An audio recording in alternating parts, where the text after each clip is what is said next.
পশ্চিমবঙ্গে চলমান এসআইআর নিয়ে যেভাবে মানুষ বিচলিত এবং যেভাবে নির্বাচন কমিশনের বিচারিতার শিকার হয়েছে বাংলার মানুষ, বিশেষ করে সংখ্যালঘু সম্প্রদায়ের মানুষ, তার একটা ছোট্ট নমুনা আমি আপনাদের সামনে শুধু তুলে ধরব।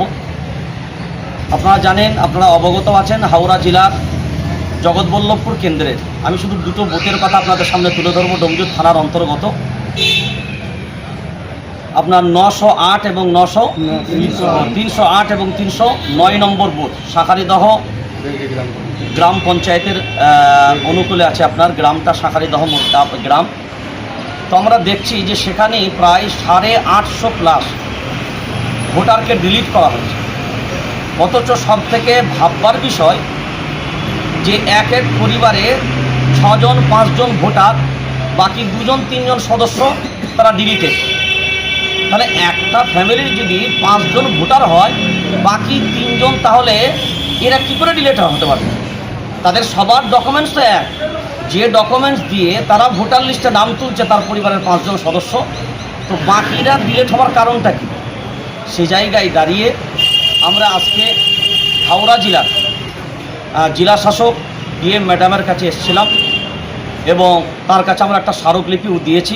এই অভিযোগটা জানালাম, তিনি অভিযোগটা গ্রহণ করেছেন এবং এটা আমরা থানাতেও দিয়েছি, বিডিওতেও পাঠিয়েছি এবং এটা আমরা অন্যান্য যে সমস্ত দপ্তরগুলোতে আছে সেগুলোতে আমরাও ফরওয়ার্ড করার কথা উল্লেখ করেছি।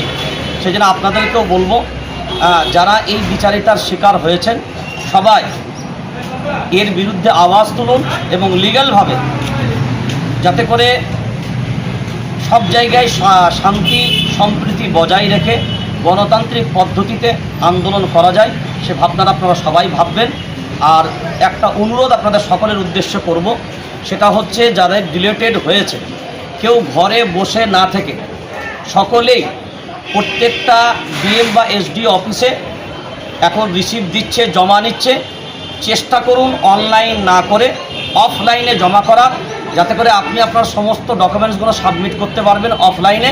তো এর প্রসেস হাওড়াতেও আজ থেকে শুরু হয়েছে। তো আপনারা হাওড়াতে এসেও প্রত্যেকেই যাদের ডিলিটেড হয়েছে তারা তাদের নথি সহ যে ফর্ম আপনার বিওরা দিয়েছে সেটাকে আপনারা ফিল আপ করে আপনারা অবিলম্বে আপনারা প্রত্যেক দিন জমা করে যান। যেহেতু 15 দিন মেয়াদ আছে, সকাল 10:30 থেকে 4টা পর্যন্ত খোলা আছে। রিসিভও আপনাকে দেওয়া হবে, যেটা ঠিক ডিএম ওই অফিসের কি নাম, আরটিও অফিসের একেবারে নিচে তলায়, মানে আপনার ওই লিফটের গেটের সামনেই রিসিভ সেকশন আছে, ওখান থেকেই আপনারা জমা করে রিসিভ করিয়ে নেবেন। 2 জন করে একটা